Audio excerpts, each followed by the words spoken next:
मेरे दोस्त, सबने अपनी औकात दिखा दी, एक तू ही है जिसने अपनी औकात नहीं दिखाई, क्योंकि तुम्हारे पास तो वो भी नहीं है।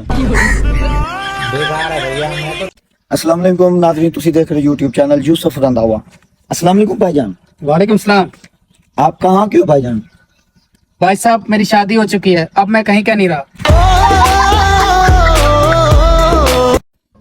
सबके दोस्त अपनी औकात दिखा रहे हैं, मगर मेरे दोस्त के पास तो वो भी नहीं। देखना है तो मुझे प्यार से देखो, गुस्से से तो मुझे घर वाले भी देखते हैं।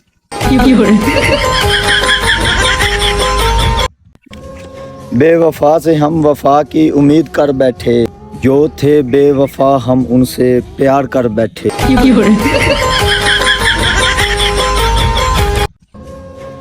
बाप के पैसे पे तो हम भी याशी कर ले मेरी जान, मगर बाप के पास भी तो पैसा होना चाहिए ना।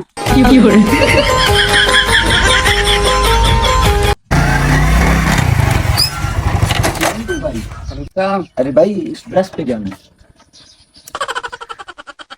ओ भाई साहब। अरे भाई जा तो रहा हूँ, उड़ के चला जाऊं क्या?